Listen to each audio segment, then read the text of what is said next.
Nous allons vous animer ce webinaire sur le thème, c'est comment utiliser de manière efficace un ERP. Donc, dans un premier temps, je vous dirai qui est Solutio, c'est-à-dire nous. Ensuite, je vous présenterai qu'est-ce que l'ERP recouvre, et puis on prendra un exemple précis qui est le domaine des achats.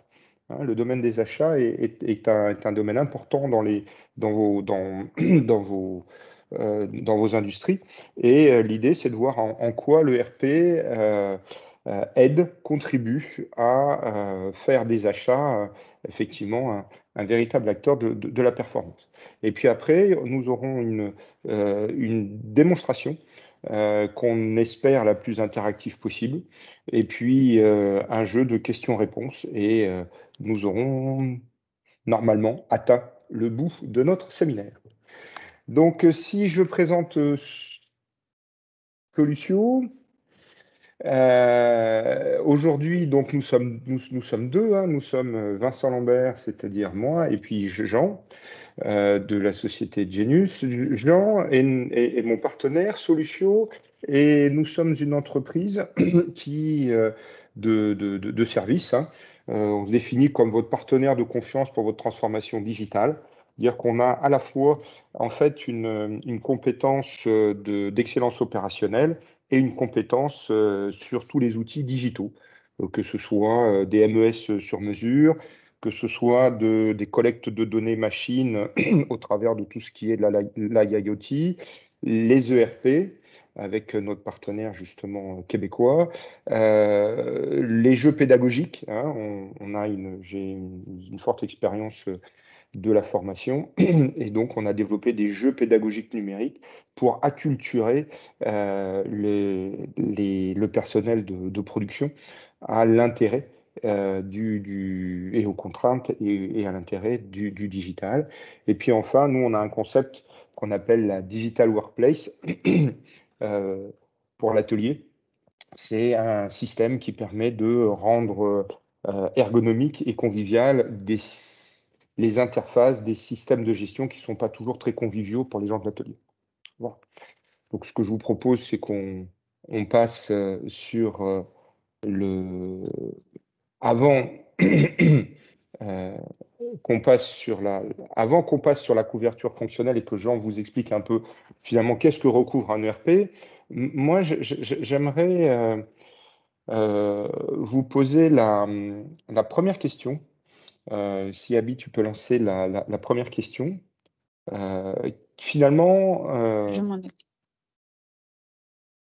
l'idée, c'est qu'on va vous poser quelques petites questions. Si vous pouviez répondre, ça nous permet, ça nous permet, nous, comme ça, de venir mieux répondre à vos attentes en fonction des réponses qu'on va donner.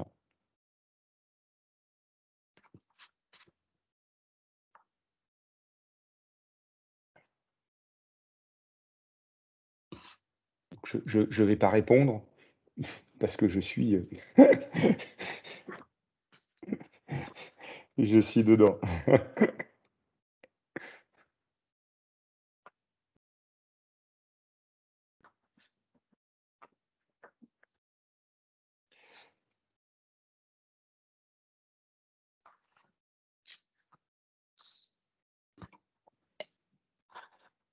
Est-ce que vous voyez les réponses, Vincent?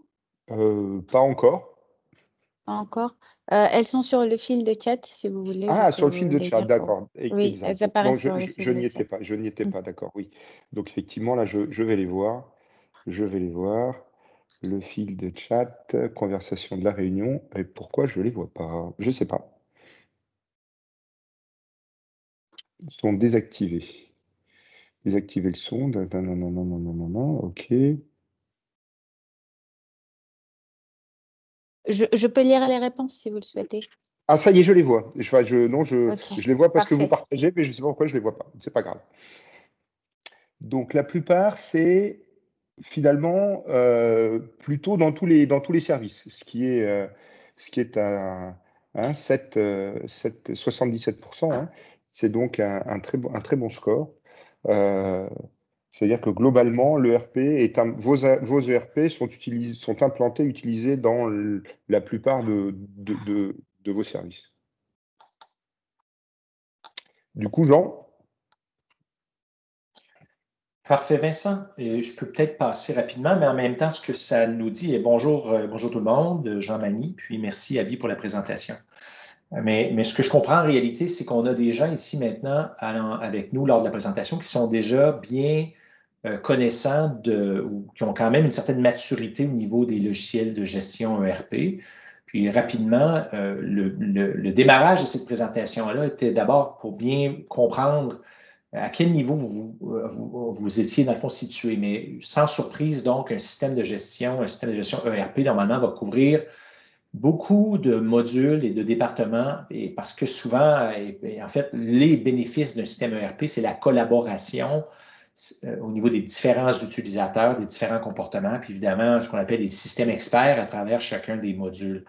Alors, lorsqu'on, sans lire tous les modules, quand on parle, exemple, des ventes, de la gestion des stocks, de la planification de la production, évidemment de la comptabilité, tout ce qui s'appelle le démarchage client ou ce qu'on communément va appeler le CRM, la planification de production. Évidemment, c'est la couverture fonctionnelle, du moins pour des manufacturiers. Lorsqu'on est plus en mode de service ou de distribution, il se peut qu'il y ait certains modules qui soient remplacés par d'autres. Je vous donne un exemple. Si vous êtes davantage un distributeur, il se pourrait qu'il y ait des fonctionnalités beaucoup plus avancées au niveau de la gestion des entrepôts, des transports, quelque chose qui est moins nécessaire lorsque je suis dans un environnement où je fais de la fabrication sur commande.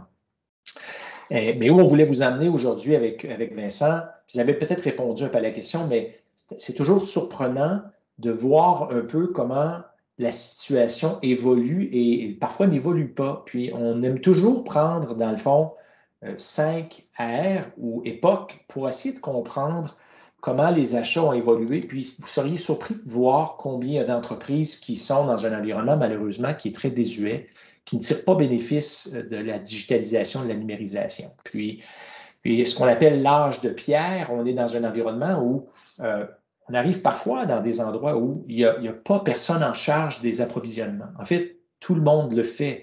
Il y a peu de prévisions conséquemment au niveau des dépenses. C'est un cauchemar au niveau de la gestion des payables. Vous comprendrez qu'il y a plusieurs personnes qui sont à former, donc il y a une problématique de responsabilité. Il y a un faible pouvoir de négociation parce que, dans le fond, si tout le monde fait des approvisionnements, des achats, et parfois même avec les mêmes fournisseurs, ça devient difficile de regrouper des demandes et de travailler sur la livraison. Alors, pas de vision commune et claire, c'est véritablement ce qu'on appelle l'âge de pierre. Puis après ça, on arrive dans le fond dans ce qu'on appelle l'âge qui est l'Antiquité pour nous, puis on dit arriva le premier acheteur. Finalement, on réalise qu'on est mieux d'avoir une personne qui va s'occuper, dans le fond, de centraliser les transactions. Et ce qu'on dit ici, c'est bon, maintenant, tous les joueurs au sein de l'organisation, pas parce qu'on a une personne qui est en charge de faire les approvisionnements, que ça va nécessairement être plus facile. On dit qu'il est assailli de tous les côtés par des gens de différents départements qui ont des besoins pas toujours planifiés, puis ils veulent avoir, dans le fond, des pièces ou des produits qui sont approvisionnés. Puis, finalement, on réalise que l'acheteur ou le poste au niveau des achats dans ce type d'organisation-là qu'on appelle l'Antiquité est beaucoup plus un pompier qu'un négociateur ou qu'une personne qui vraiment contribue dans ce qu'on appelle la chaîne d'approvisionnement. Nous, on vit cette situation-là. Ce qu'on appelle le Moyen Âge maintenant, c'est lorsqu'on arrive dans une situation où on a un acheteur, mais on a quelques systèmes en place. C'est-à-dire que éventuellement, un petit peu avant, je pouvais avoir quelqu'un qui allait, on allait centraliser les demandes à un acheteur, soit par courriel, soit avec des listes Excel. Mais lorsqu'on arrive au Moyen Âge, on a quelques systèmes, c'est-à-dire qu'on va faire l'utilisation de courriel, on va avoir des tableurs Excel, on va commencer à mettre en place ce qu'on appelle des Kanban, c'est-à-dire des minimums maximums. Mais en bout de course, l'acheteur devient encore le point central, mais il n'y a pas beaucoup de disponibilité, pas beaucoup d'outils pour avoir de la visibilité. Donc, on centralise, on a quelques systèmes en place et ça peut fonctionner quand même assez bien. Cependant, dépendant du type d'entreprise dans lequel vous êtes, ça peut se compliquer parce qu'à l'époque contemporaine, ce qu'on vit davantage, surtout pour des entreprises qui vont fabriquer des équipements, des machines qui parfois vont nécessiter de la personnalisation, où on est dans un mode qu'on appelle avec le 4.0 de ce qu'on appelle la personnalisation de masse. C'est-à-dire qu'alors qu'avant, on avait une commande d'un client pour fabriquer 10, 15, 20 machines, maintenant, le client va relâcher ses commandes plus avec des petites quantités, avec une personnalisation qui est requise. Et finalement, il y a une complexité qui s'ajoute à tout ça. C'est-à-dire que l'acheteur doit encore travailler avec les demandes ou des recettes de fabrication qui avaient été bâties préalablement dans un environnement qui était plus répétitif, ou on va appeler de fabrication sur stock. Mais lorsqu'on arrive dans un environnement plus contemporain, on réalise que les clients adorent nos produits sur mesure. Alors, on peut de moins en moins gérer les pièces avec des kanbans ou des minimums maximums, parce que si on fait ça, on se retrouve avec une quantité énorme de pièces ou de produits en inventaire, et ça tue nos liquidités. Ce n'est normalement pas bon pour, dans le fond, la santé financière de la compagnie. Puis, à travers ça, il y a tout ce qu'on appelle le lean, qui vient mettre l'emphase sur ces éléments-là, qui est à la mode, et qui fait qu'avec les plus petits volumes, mais les gens ont des plus petits volumes, mais malgré tout s'attendent à avoir un niveau de service très élevé, veulent se faire livrer rapidement. Alors, ça met de la pression de façon assez importante sur la gestion des stocks, sur la personne au niveau des approvisionnements. Et puis, en plus de ça, lorsqu'on tombe en mode sur mesure en termes de fabrication d'équipements, on a réalisé qu'il y a beaucoup parfois de chargés de projets, et alors qu'on avait à un moment donné un seul acheteur, on revient à plusieurs personnes qui sont impliquées dans le processus d'achat, qui font partie de la charge de projet. Okay? Alors, les époques ont changé, mais en bout de course, chacune des époques présentées, chacune des époques qui sont là ou des ères qui sont présentées, ils ont tous, à un certain moment, une certaine forme de cauchemar ou un film d'horreur. Alors, dans le fond, ce qu'on dit, c'est, en bout de course, on doit aller vers un environnement qui va davantage être plus le rêve. Et Vincent, je comprends qu'on a posé une question initialement, puis je m'attends à avoir certaines réponses, mais je crois que c'est à ce moment-là que tu as une autre question à poser. Oui, tout à fait. J'ai deux choses. Je vois que Sophie Demess a levé la main, donc si elle a une question, ou c'est... Je ne sais pas. C'est parfait. Comment voulez-vous qu'on fonctionne à ce moment-là, Vincent? Si Sophie a levé la main et qu'elle veut intervenir, on l'écoute. Si c'est une erreur, on continue, je ne sais pas. Ah. C'est peut-être une erreur, je vous propose de D'accord. continuer. Je vais laisser sa main. On va Merci continuer. beaucoup. On va Merci, continuer. Vincent. Donc, en tous les cas, on va lancer la question numéro 3. Abby, si tu pouvais lancer la question numéro 3, s'il te plaît. Finalement, où est-ce que vous en êtes, vous, quoi?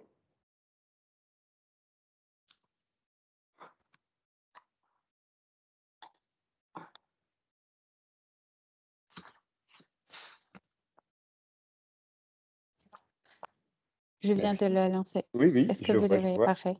Je vois je sais pas pourquoi, moi, j'ai pas le meeting chat, je le vois pas. Donc, j'ai pas. Heureusement que tu partages. Ah, si, ça y est, je vois.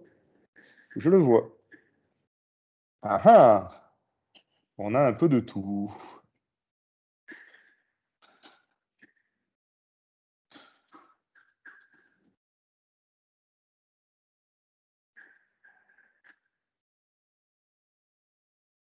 Non, mais c'est quand même intéressant de voir qu'on n'est pas à l'âge, on n'a pas beaucoup de gens à l'âge de pierre, mais pour moi, ça confirme un peu les réponses qu'on a eues initialement, c'est-à-dire lorsqu'on posait la question à quel endroit vous vous situez quant à l'utilisation de votre ERP, évidemment, mais on réalise cependant que ce qu'on appelle le meilleur monde n'est pas tout à fait atteint, c'est encore, ça ne veut pas dire que l'audience n'est pas en train d'aborder cette situation-là, mais ce que je comprends, c'est qu'aujourd'hui, on est encore dans une situation qui fait place à de l'amélioration. On a encore place à l'amélioration, si vous voulez. Ouais. Merci. Vincent, est-ce que tu... Je te propose justement que, puisque tu dis qu'il existe un monde de rêve, tu pourrais nous le montrer. Puis en fait, dans le fond, lorsqu'on parle de monde de rêve, puis je veux peut-être juste revenir sur certains éléments, puis je veux juste avancer un peu plus loin. On dit ici, c'est la joie. Puis dans le fond, ce qu'on appelle le monde de rêve, c'est à la base, on cherche des éléments où les demandes vont être centralisées à un seul endroit, il y a moins de transactions à faire, on veut que l'acheteur ait un plus grand pouvoir de négociation. On veut que l'acheteur ne soit pas juste en train de faire des transactions basées sur des requis qui sont trop de dernière minute. On veut que l'acheteur ait une intelligence d'affaires qui va lui permettre, dans le fond, d'amener, de contribuer au niveau des résultats.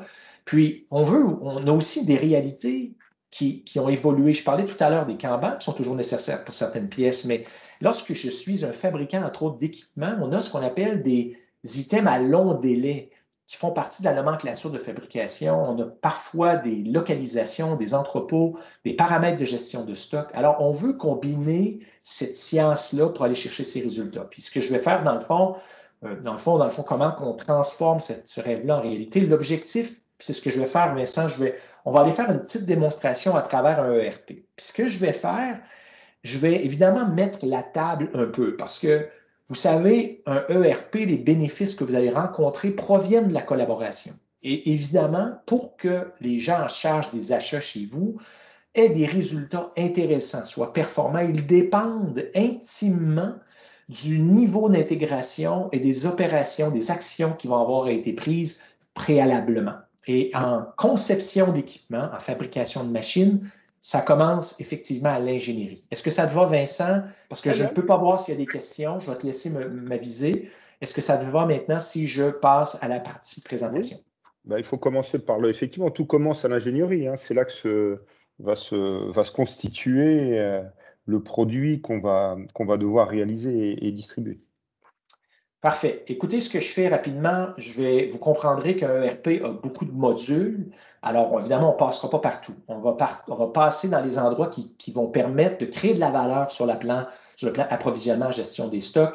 Je suis actuellement dans le portail principal, dans lequel, exemple, la personne aux achats serait capable d'avoir certains indicateurs de performance. Mais avant d'aller là, je vais aller directement à l'ingénierie. Puis, ce qu'on appelle l'ingénierie, les méthodes, en réalité, ça peut être très simple, hein, c'est-à-dire que je peux être dans un environnement où je vais fabriquer une pièce ou seulement qu'une composante. Exemple, si je venais ici, puis je prenais mon produit plus simple, je pourrais dire j'ai une nomenclature de fabrication qui est simple, j'ai un tensionneur qui est à fabriquer et pour le fabriquer, j'utilise 3 composantes. Hein, ce qu'on appelle la nomenclature de fabrication, relativement simple. Puis quand je sélectionne ces articles-là, évidemment, bien, je suis capable d'avoir pour chacun des articles mon niveau d'inventaire, les pièces qui sont requises actuellement sur peut-être des promesses de fabrication ou pour des clients. Je suis capable de voir cette information-là qui est en temps réel.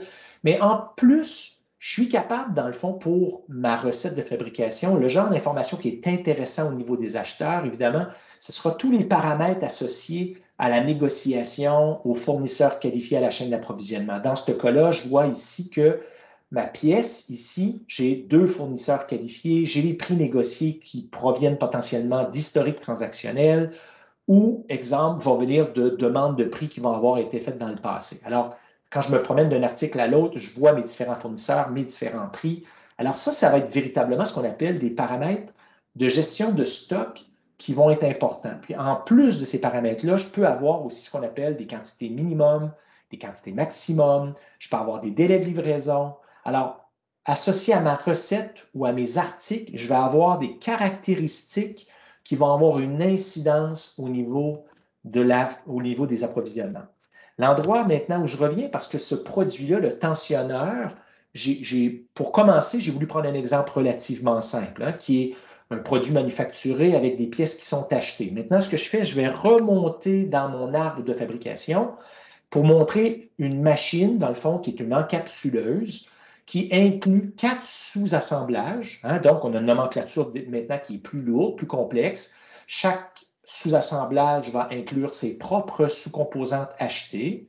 Alors, on est capable de voir vraiment la nomenclature dans l'arbre de fabrication et je suis capable de voir que je suis capable d'avoir autant de niveaux que je veux, mais ma recette est une recette qui, à ce moment-là, devient juste un peu plus complexe, plus d'articles. Et là, un des défis qu'on vit souvent pour que l'acheteur soit efficace dans son travail, c'est que lorsque je fais un produit répétitif, on s'entend, cette recette-là, elle existe. et on la réutilise. On peut faire quelques petits ajustements, mais on la réutilise. Et si je vends énormément d'encapsuleuses, je pourrais décider que toutes les pièces ici, je pourrais leur attribuer des paramètres comme des minimums, maximums de réapprovisionnement pour que je n'ai pas besoin nécessairement d'avoir ce qu'on appelle une demande directe qui vient d'une commande client pour lancer des bons d'achat à mes fournisseurs. Mais là, on va compliquer ça un peu. C'est-à-dire que, je vous l'ai dit, dans le mode qu'on appelle plus moderne, on est dans une situation dans laquelle il y a de plus en plus de sur-mesure, il y a des modifications, des altérations qui sont à faire. OK, alors, qu'est-ce qui se passe en réalité lorsqu'on est le fabricant, exemple, de machines sur mesure? Bien, je n'ai souvent pas ma recette de fabrication entre mes mains au moment où je signe le contrat avec mon client. En fait, je vous amène un autre endroit ici. Je vous ramène un endroit qui est plus... Imaginez que vous avez à fabriquer un équipement qui lui, a plusieurs sous-assemblages, plusieurs sections. Nos clients, normalement, vont travailler avec des outils comme Inventors de Autodesk, SolidWorks de Dassault, ce sont quelques exemples. Et on va retrouver parfois 3, 4, 5, 10 personnes parfois à la salle d'ingénierie. Et ces gens-là vont faire des designs complexes et ils vont être parfois plus qu'une personne à travailler simultanément sur la conception de l'équipement parce que lorsque j'ai signé le contrat avec mon client, souvent, en fait, je vais réutiliser parfois une ancienne machine, effectuer quelques changements budgétaires et je vais vraiment commencer à faire la mise en plan à partir du moment que j'ai une autorisation de mon client à faire le travail. Et ça, c'est une réalité qu'on vit pour des gens qui font des équipements complexes où il y a du sur-mesure. Et c'est là que la difficulté au niveau des ERP se présente, parce que la majorité des ERP permettent de bien gérer une recette, mais dans ce cas-là, la recette n'existe pas et je dois commencer à travailler.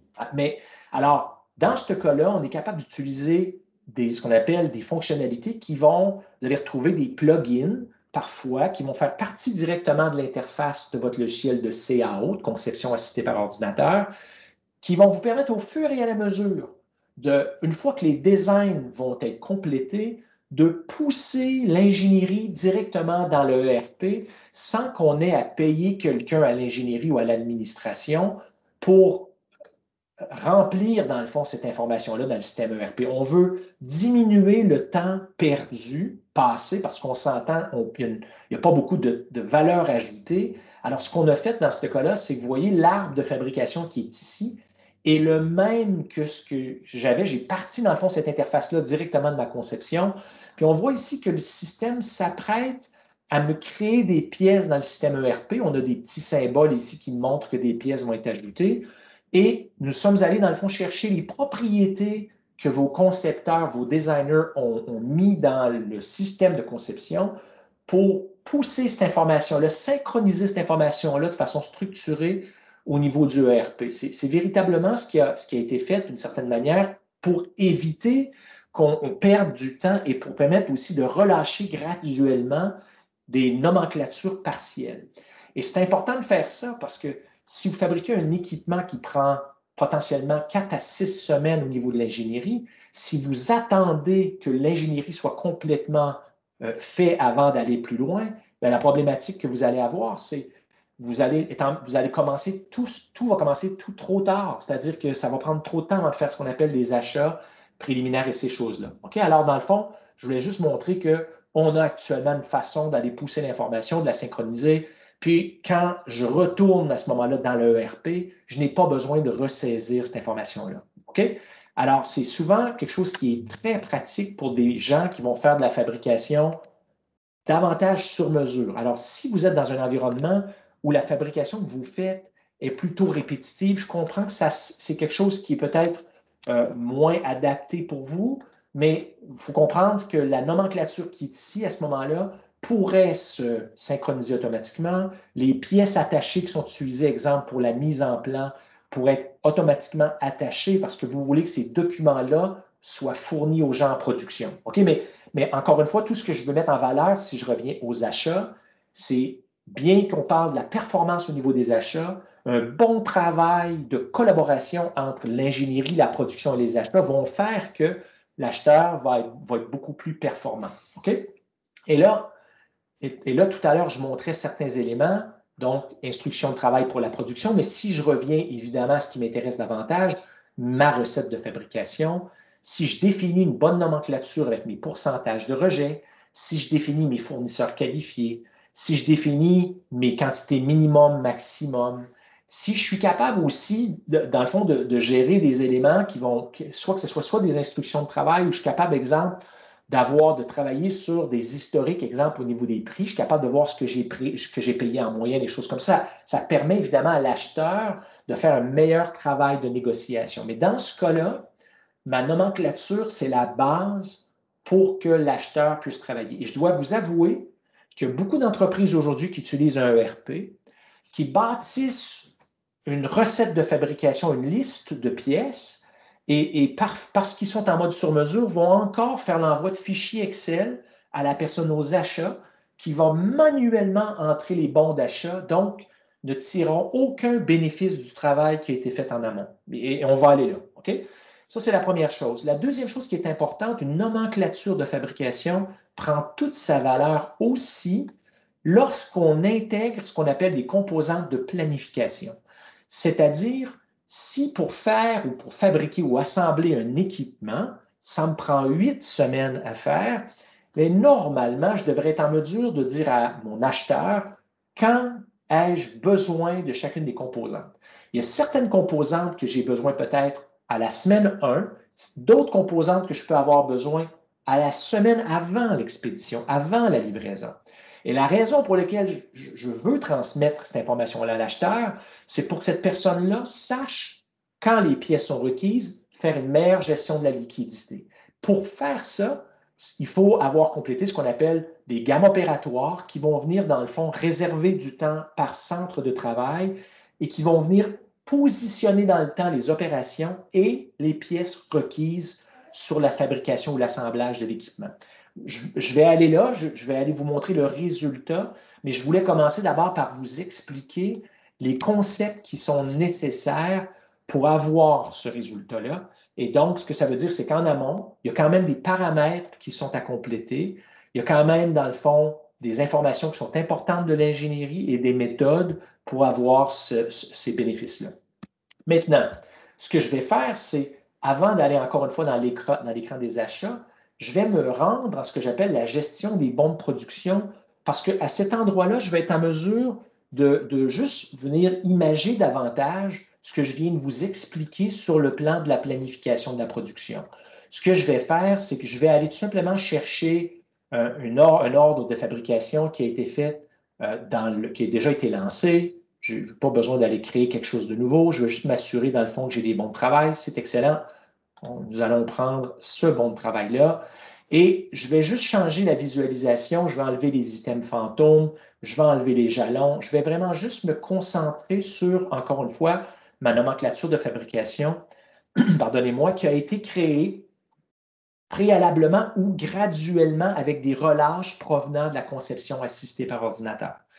Et où je m'en vais, c'est une fois que l'ordre de fabrication a été lancé, j'ai des outils qui vont me permettre de représenter ça de façon graduelle. Puis, comment ça se présente? Ici, je vais juste changer la disposition de l'écran un petit peu de manière à ce qu'on soit capable de mieux voir le diagramme de Gantt. Un instant.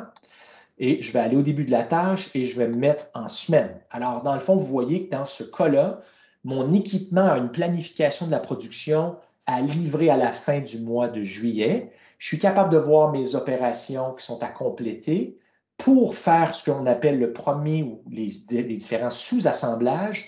Et les petites boîtes ici qui apparaissent, ce sont des pièces à acheter. Okay? Alors, donc, je suis capable de voir que les lignes 11 à 15 sont des pièces à acheter. Ces pièces sont requises, ces pièces, dans le fond, sont requises à cette date, dans cette semaine-là, donc 4 à 5 semaines avant la livraison de l'équipement. Alors que j'ai d'autres composantes ici qui sont requises seulement qu'une semaine, 2 semaines avant la livraison d'équipement. C'est ce que je voulais dire tantôt quand je disais La nomenclature de fabrication, elle est utile pour identifier les pièces requises, mais elle est là pour donner un contexte aux approvisionnements en termes de temps. Et évidemment, si mes paramètres de gestion de stock ont bien été complétés, c'est-à-dire si j'ai besoin de cette pièce-là, à exemple le 3 juillet, ou j'ai besoin de cette pièce-là à ce moment-là, bien évidemment, cette pièce-là peut avoir un délai de livraison de 10 jours, de 15 jours, de 5 jours. Donc, le moment où je dois prendre action ne sera pas le même en fonction des pièces, parce que je peux avoir des délais d'approvisionnement qui ne sont pas les mêmes. À ce stade-ci, ce que je montre ici, je ne fais que montrer les pièces qui sont requises, qui sont manquantes.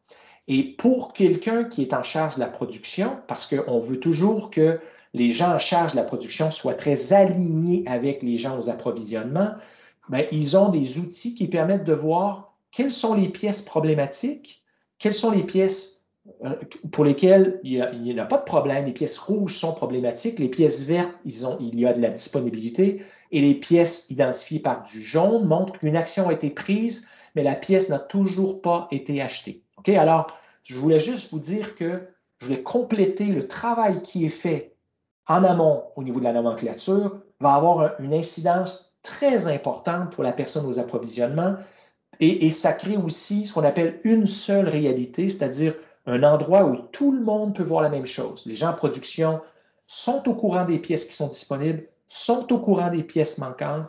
C'est la même chose qui est transmise aux gens qui gèrent les approvisionnements. Et je vais vous montrer maintenant comment l'acheteur maintenant peut commencer à avoir un rôle important au niveau de sa fonction pour la gestion des stocks et l'achat sur les jobs directement.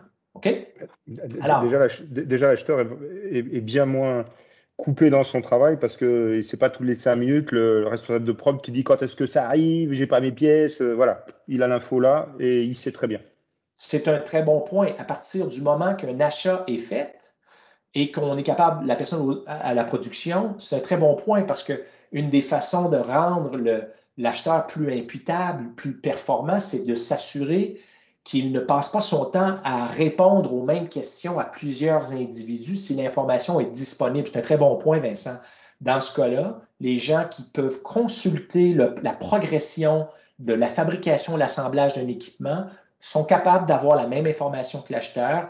Et plus que ça, s'ils ont les droits, sont capables tout simplement de venir forer, sont capables de venir faire un drill down ou forer et dire, OK, cette pièce-là, elle a été commandée chez ce fournisseur-là, chez Vulcain. Voici la date de livraison qui est attendue. Puis évidemment, bien, il y a un système d'alerte qui va permettre aux différents intervenants d'être avisés si la pièce est en retard. Mais c'est un super bon point, Vincent. Le travail qui est bien fait en amont, non seulement il donne à l'acheteur des fonctionnalités supplémentaires ou des outils supplémentaires, mais il lui permet surtout d'utiliser son temps adéquatement. C'est un très, très bon point. D'accord. Alors, maintenant, ce que je vais faire, nous allons aller regarder davantage ce qui va se passer au niveau de la personne, au niveau de l'acheteur. Alors, je vais venir dans le menu qui s'appelle « Bon d'achat ». Puis là, pour les gens qui sont soit à l'âge de pierre ou soit qui sont dans une ère qui n'est pas favorable encore, bien, si vous utilisez un ERP, puis vous faites des approvisionnements déjà, vous allez avoir un outil comme ça qui va vous permettre, dans le fond, de faire le suivi de vos bons d'achat historiques, qui vont vous permettre de venir ajouter manuellement. Je pourrais très bien dire, je m'imprime une liste ou je reçois une liste, je viens ajouter un bon d'achat manuellement, je m'en viens sélectionner un fournisseur, je vais ajouter tout simplement mes pièces une par une. Je vais m'y rendre, là. Je vais être en mesure de faire mon bon d'achat, de l'envoyer par courriel. Il n'y a pas de problème, je peux tout faire ça. Je peux aussi faire ce qu'on appelle des appels d'offres. Je peux prendre des pièces, envoyer simultanément un courriel avec des demandes de prix à plusieurs fournisseurs, prendre la réception de l'information, la saisir dans le système et par la suite prendre la décision de qui vais-je acheter, à qui vais-je octroyer le bon d'achat. Alors ça fait partie des outils parce que lorsqu'on est un acheteur, notre rôle n'est pas que de placer des bons d'achat, on doit aussi s'occuper de tout le suivi pour s'assurer que les gens vont livrer à temps. Parce que comme acheteur, je dois m'assurer, dans le fond, de valoriser ou d'évaluer mes fournisseurs quant à leur capacité à livrer à temps et leur qualité. Et là, ça devient intéressant parce que vous comprendrez que directement dans cette grille-là, si je suis aux achats avant même de faire une nouvelle transaction, je suis capable de trier par date de livraison prévue les bons d'achat que j'attends, commencer à faire dans le fond des suivis avec mes fournisseurs pour m'assurer qu'ils vont livrer à temps. Parce que une fois que le bon d'achat est fait, la partie commence, elle n'est pas terminée. Puis si les pièces arrivent en retard, la production va devoir changer sa cédule et la personne aux achats va devoir recommuniquer avec les fournisseurs. C'est le genre de choses qu'on veut éviter. Alors, on va aller maintenant à un endroit où on devrait retrouver un peu plus de vélocité, c'est-à-dire je vais aller dans ce qu'on appelle, dans ce cas-là, le réapprovisionnement recommandé. Pour des systèmes, on appelle ça le plan requis matière, le MRP. Il y a plusieurs façons de nommer ça, mais en bout de course, qu'est-ce que vous cherchez? C'est une interface qui va guider la personne aux approvisionnements dans sa prochaine tâche ou dans ses tâches à faire. Et dans ce cas-là, je vais tout simplement afficher toutes les pièces problématiques, sans aucune contrainte, sans aucune limitation. Mais vous comprendrez que j'ai plusieurs paramètres que je pourrais utiliser. C'est-à-dire que si vous travaillez dans un environnement où vous avez plusieurs divisions et que l'inventaire n'est pas partagé entre les entrepôts, les divisions, il se pourrait que je travaille ou je fasse mes analyses entrepôt par entrepôt. Dans ce cas-là, je vais travailler juste sur l'entrepôt 01. Il se pourrait aussi que j'applique certains filtres, c'est-à-dire que le système me dise que je vais avoir besoin d'une pièce dans 4 semaines qui nécessite 1 semaine de livraison.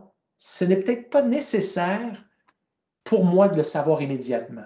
Je veux peut-être le savoir dans 2 semaines, mais je ne veux peut-être pas le savoir initialement parce que si je commande cette pièce-là tout de suite, qui est requise juste dans 4 semaines, je peux lui donner une date de livraison dans 4 semaines. Je peux faire ça. Mais si je la commande tout de suite et il y a des changements, je vais devoir opérer des changements sur mon bon d'achat. Alors, vous êtes capable d'appliquer des filtres. Certains exemples, montre-moi ou dis-moi ce que je dois acheter dans les 14 prochains jours, dans les 3 prochains mois. Vous seriez capable d'ajouter des filtres supplémentaires comme ça, mais ou sortez-moi les pièces qui sont sous le minimum. Ce sont différents filtres que vous êtes capable d'ajouter. Mais ceci étant dit, je peux ajouter des filtres. Je suis capable, dans le fond, il y a d'autres stratégies en plus de ça aux achats. Parfois, je vais dire, je veux acheter en fonction de mes ruptures de stock futurisées. Parfois, on a des clients qui disent, non, moi, c'est important, je veux optimiser mes approvisionnements par fournisseur. Parce que lorsque je suis en mesure d'avoir un camion qui est rempli complètement, je vais complètement éliminer mes frais de transport. Oui, ça affecte mes liquidités, mais bon, ce n'est pas un problème pour nous. Alors, il y a différentes stratégies au niveau des approvisionnements qu'on est capable d'utiliser. OK?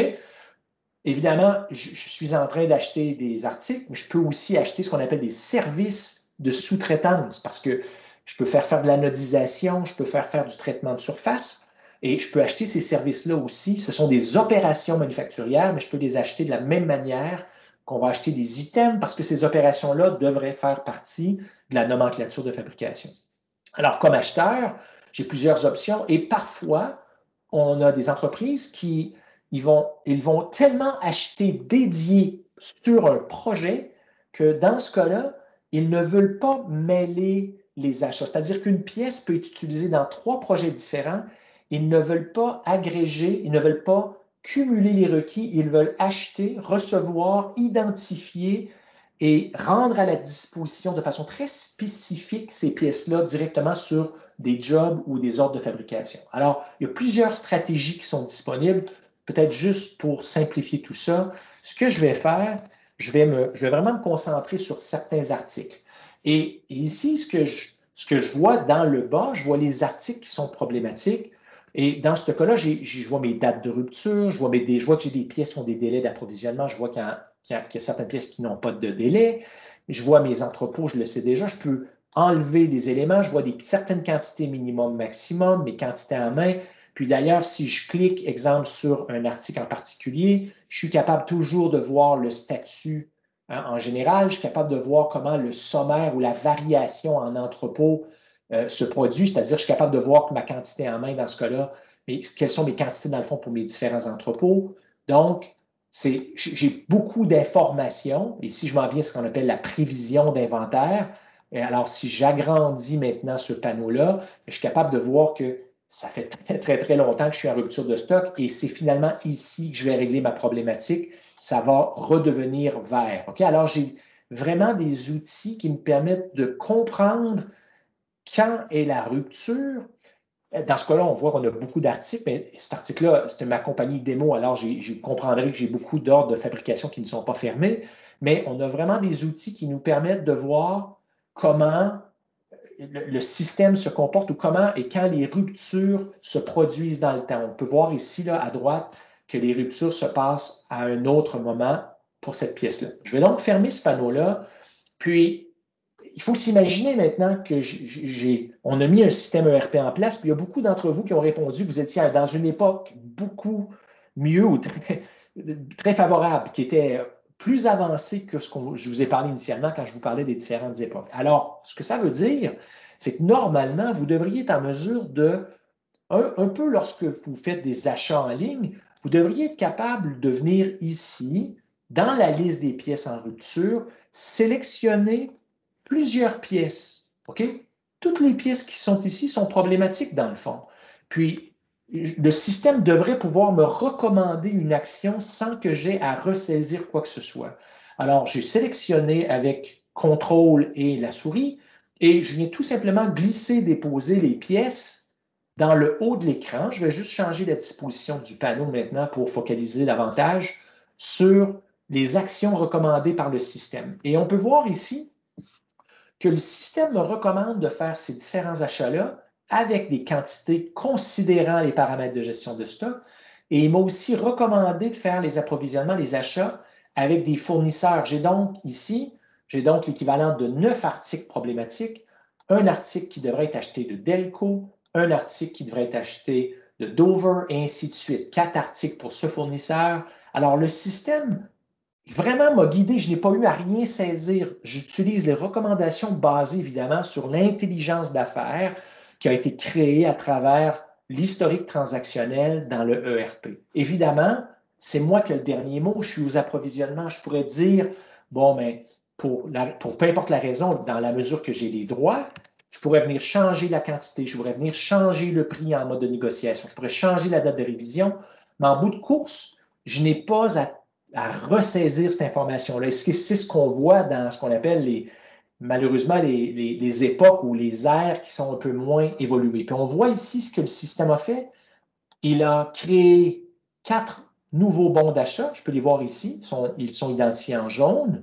Et je suis capable de voir dans ce cas-là, avec les différents onglets, que les bons d'achat ont été créés. Et de là, je serai capable de venir faire l'envoi. Exemple, je serais capable de venir faire l'envoi du bon d'achat par courriel à mon fournisseur.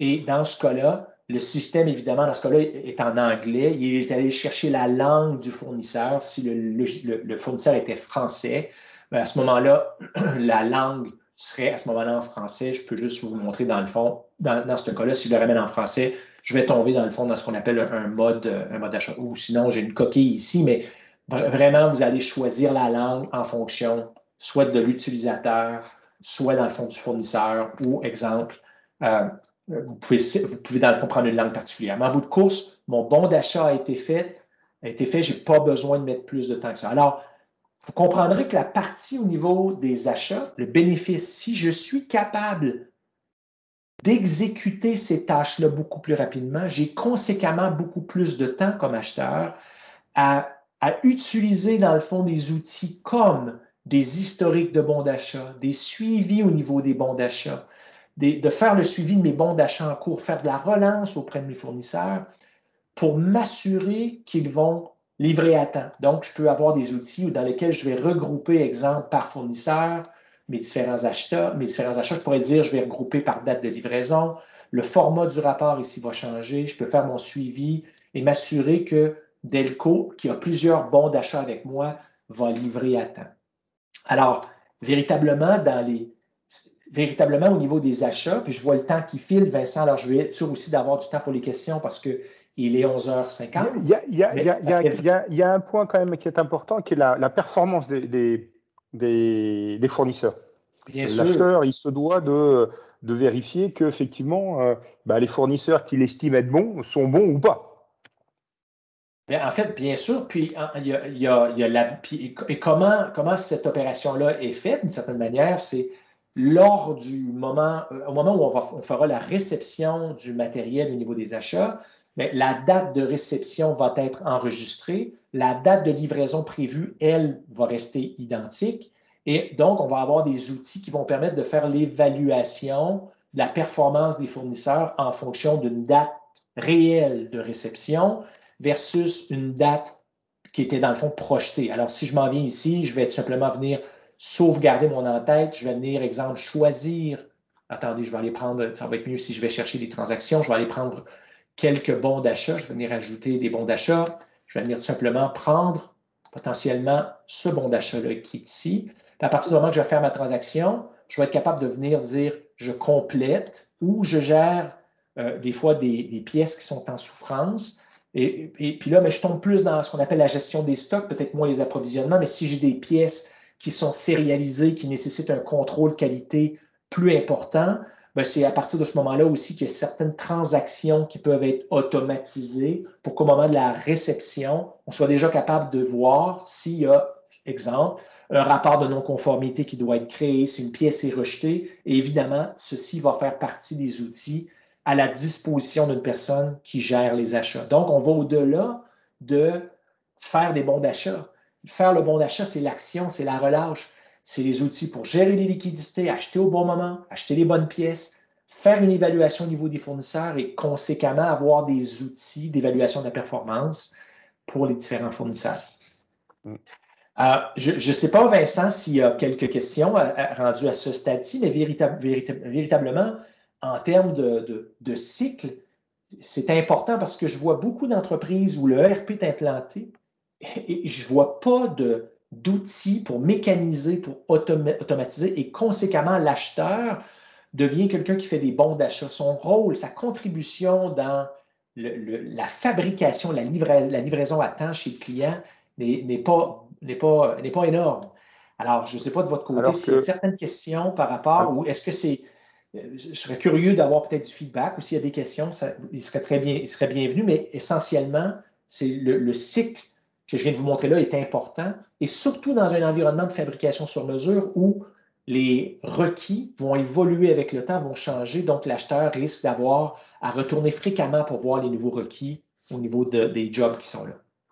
C'est clair hein, que il y a globalement, à peu près ce qu'on voit, c'est qu'il y a à peu près plus de 50% en fait, du chiffre d'affaires qui est acheté.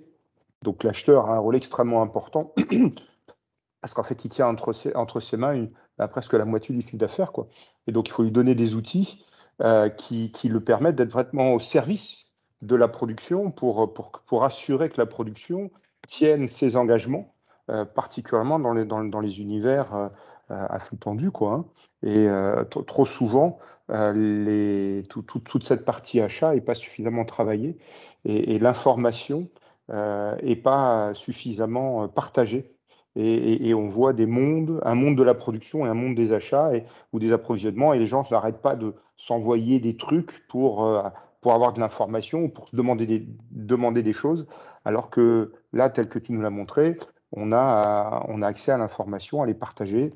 Je sais précisément ce dont a besoin la production, je suis capable de la prévenir et je suis capable, moi, de savoir c'est quoi mes actions principales de relance et d'action vis-à-vis de l'extérieur.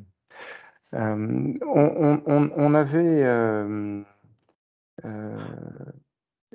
oui, donc l'idée maintenant, c'est de rentrer dans une période de questions-réponses pour venir vraiment encore plus répondre aux questions que vous auriez par rapport à comment bien se servir d'un ERP et à quoi ça pourrait vous servir.